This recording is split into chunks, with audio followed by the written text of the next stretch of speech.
Assalamualaikum warahmatullahi wabarakatuh. Waalaikumsalam warahmatullahi wabarakatuh. Kami dari kelompok 3 akan mempresentasikan hasil analisis jurnal tentang ventilator mekanik yang beranggotakan Maulani Rahayu, Melnanda Fajar Dwi Anaka, Menir Sri Andini, Miandati Rezeki, Miftahul Huda, Miftahul Hasanah, Miftahul Janah, Muhammad Faris, Mutia Ali Fariskiani, dan Nabila Putri Ibrahim. Yang akan dipresentasikan pertama oleh Mbak Melna. Silakan Mbak Melna. Baik, Mbak Miftah, terima kasih untuk waktunya. Yang pertama, ventilasi mekanik itu sendiri merupakan upaya bantuan napas dengan alat bantu napas mekanik atau ventilator sebagai alat pengganti fungsi pompa dada yang mengalami kelelahan atau kegagalan. Ventilasi mekanik tersebut digunakan untuk membantu atau menggantikan napas spontan. Ventilasi mekanik ini diaplikasikan dengan alat khusus yang dapat berfungsi dan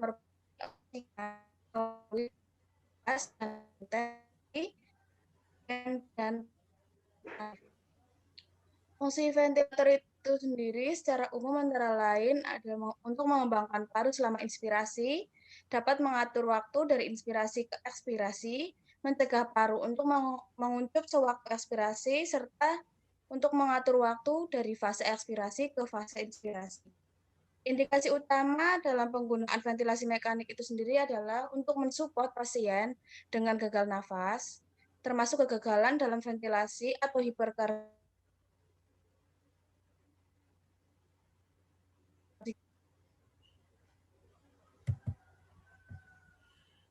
Lanjut, Mas Faris.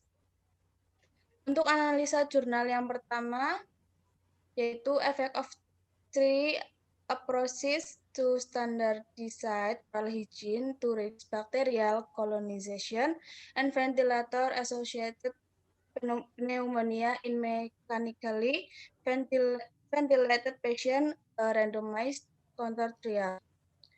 Populasinya itu sendiri ada 109 pasien dinalis dari unit perawatan intensif dengan 20 tempat tidur di Hospital University.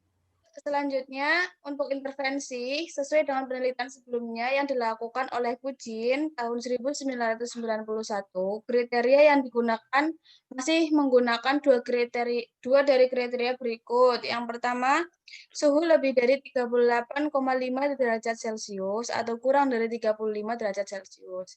Yang kedua, jumlah sel darah putih lebih dari 11.000 mm kubik atau kurang dari 4.000 mm kubik. Yang ketiga, perubahan karakteristik sekresi bronkus dari mukoid ke mukosa purulan. Dan yang terakhir, peningkatan fraksi oksigen inspirasi atau kebutuhan tekanan ekspirasi positif lebih banyak dari 20% untuk menjaga saturasi oksigen di atas 92%.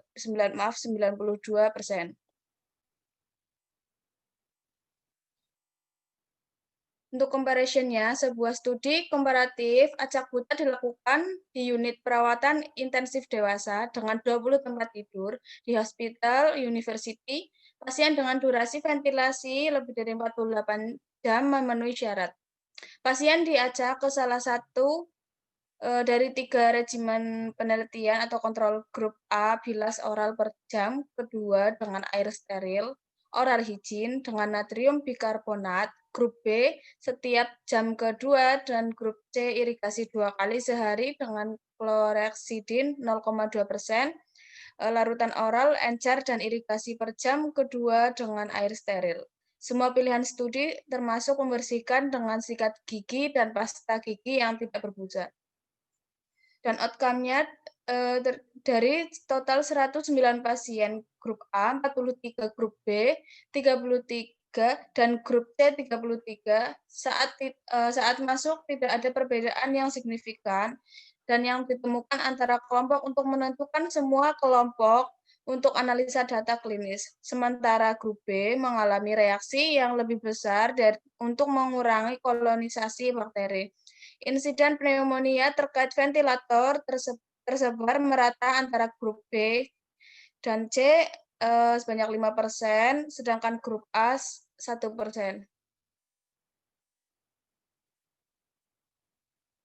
Untuk analisa jurnal yang kedua yaitu perbandingan efektivitas oral hygiene menggunakan enzim lactoperoxidase dengan chlorhexidine dalam pencegahan VAP di ICU RSX. Populasinya sendiri dalam penelitian ini yaitu pasien ICU RSX yang terpasang ventilator selama 3 bulan mulai dari 15 November 2018 sampai 15 Januari 2019. Teknik yang digunakan dalam penelitian ini yaitu menggunakan kontrol grup pretest post-test yang menggunakan jenis penelitian kuasi eksperimen. Intervensinya itu sendiri dalam penelitian ini yaitu dengan menggunakan analisis univariat yang bertujuan untuk mengetahui gambaran distribusi frekuensi variabel yang diteliti, yaitu kelompok usia, jenis kelamin, lama hari pelaksanaan oral hygiene, dengan memberi tindakan oral hygiene kepada pasien di ICU RSX dengan lama hari pelaksanaan yang bervariasi dari 2 hingga 8 hari. Hal tersebut tergantung pada lama hari rawat pasien di ICU dan lama pemakaian ventilator. Kejadian VAP dilakukan pada responden dengan oral hygiene menggunakan lactoperoxidase dan chlorhexidine. Lalu comparison-nya berdasarkan analisis univariat dan bivariat, yaitu kejadian VAP pada pasien yang menggunakan ventilator dengan menggunakan lactoperoxidase dan chlorhexidine, terdapat 8 pasien dari 40 responden yang dilakukan oral hygiene dengan lactoperoxidase lebih banyak, yaitu 5 orang dibandingkan dengan oral hygiene dengan chlorhexidine, yaitu 3 orang. Dan pada analisis bivariat terdapat hasil uji T menunjukkan nilai P Leuven test menghasilkan nilai P 0,290. Maka dapat disimpulkan tidak ada perbedaan varian. Selanjutnya untuk p-value uji T pada equal variance yaitu sebesar 0,843 yang artinya bahwa alfa 5% terlihat tidak ada perubahan yang signifikan untuk nilai CPIS antara oral hygiene, lactoperoxidase dengan chlorhexidine.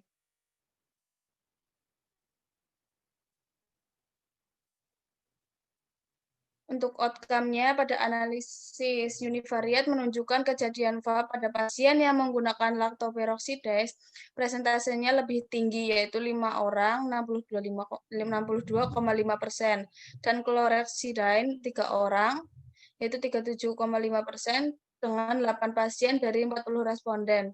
Dan pada analisis bivariat bahwa rata-rata skor CPIS pada kelompok lactoperoxidase adalah 4,75 dengan standar deviasi 0,851 dan pada kelompok chlorhexidine adalah 7,70 dengan standar deviasi 0,733.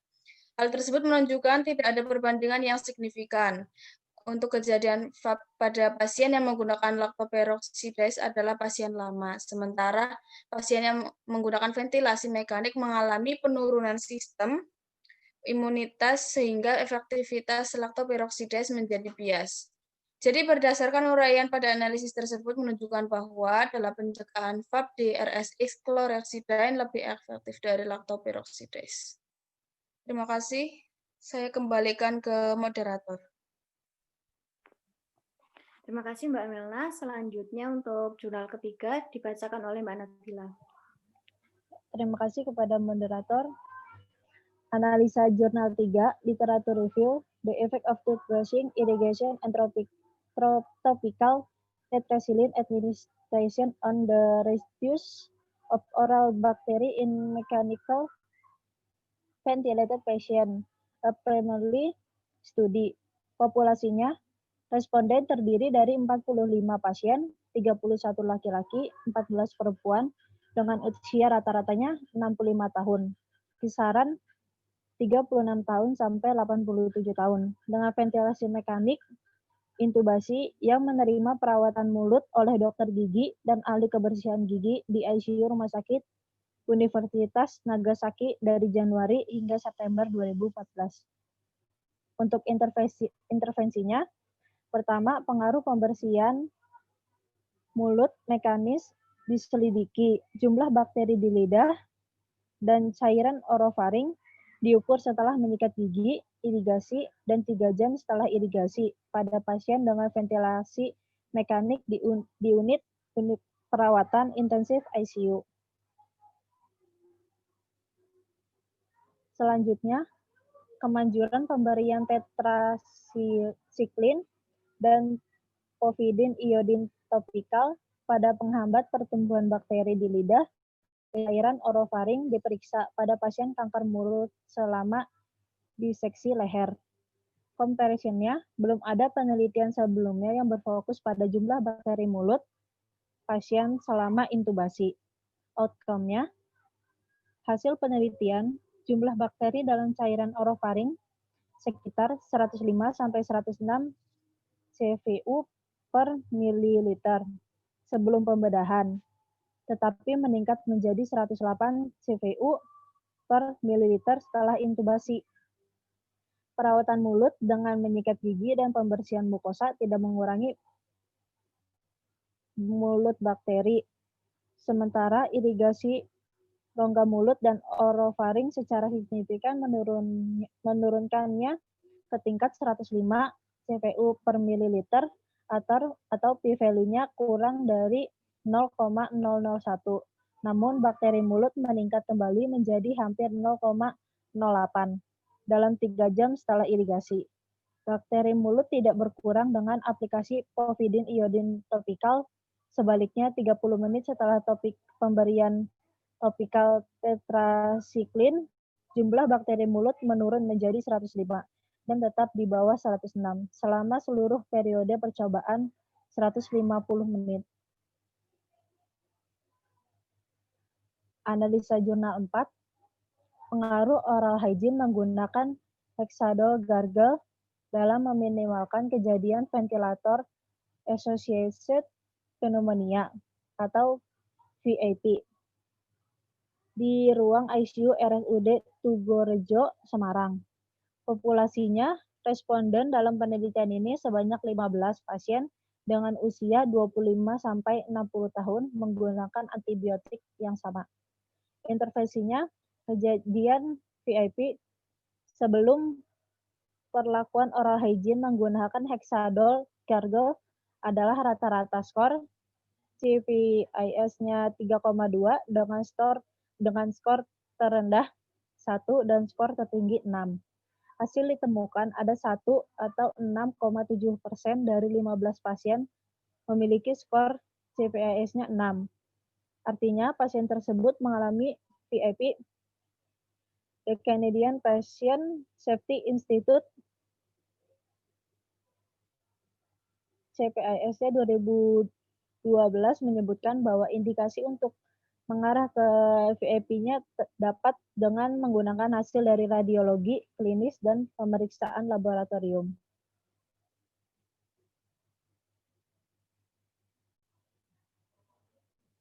Lanjut.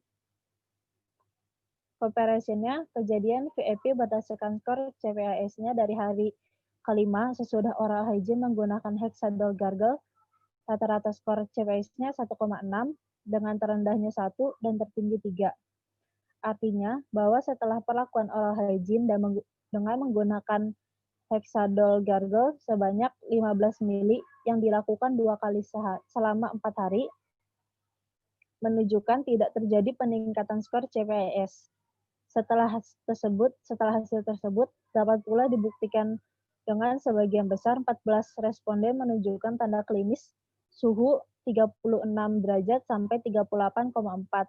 Hanya 1 pasien atau responden dengan suhu 38,5 sampai 38,9.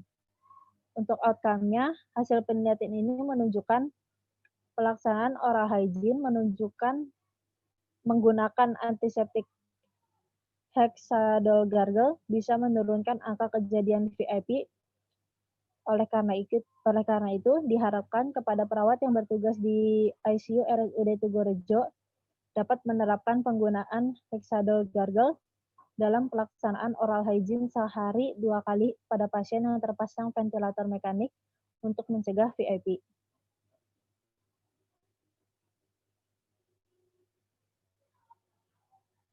Untuk analisa jurnal kelimanya, perbedaan efektivitas antara chlorhexidine dengan povidone iodine sebagai oral hygiene pada penderita dengan ventilator mekanik di ICU yang dinilai dengan fototorak. Populasinya terdiri dari 32 penderita yang memakai ventilator mekanik di ICU RSUP Dr. Karyadi, Semarang, yang telah memenuhi kriteria inklusi dan eksklusi, kemudian dibagi menjadi 2 kelompok secara random. Kelompok 1 diberikan chlorhexidine 0,2% dan kelompok 2 diberikan povidone iodine 1%. Intervensinya, semua penderita pada kedua kelompok dilakukan pemeriksaan fototoraks, pemberian oral hygiene dilakukan setiap hari, setiap 12 jam pada hari kedua atau 48 jam setelah pemakaian ventilator mekanik, dilakukan kembali pemeriksaan fototorak. Hasil dari pemeriksaan ini akan dibandingkan dengan pemeriksaan sebelumnya yang dilakukan.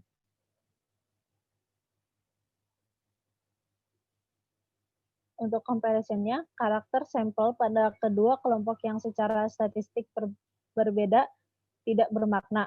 P-value-nya lebih dari 0,05. Maka kedua kelompok tersebut dapat dibandingkan. Fototoraks sebelum perakuan pada sampel penelitian memiliki karakteristik yang berbeda. Sebagian besar sampel, yaitu 24 sampel atau 75%, tidak ada infiltrat pada fototoraknya, sedangkan 8 sampel atau 25% terdapat infiltrat terlokasir.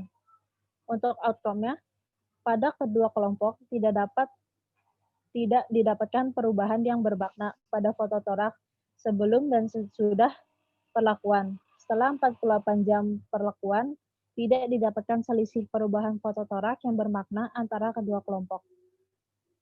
Terima kasih. Saya kembalikan ke moderator. Demikian yang dapat kami sampaikan. Kurang lebihnya kami minta maaf. Wassalamualaikum warahmatullahi wabarakatuh. Waalaikumsalam Waalaikumsalam warahmatullahi warahmatullahi wabarakatuh. wabarakatuh.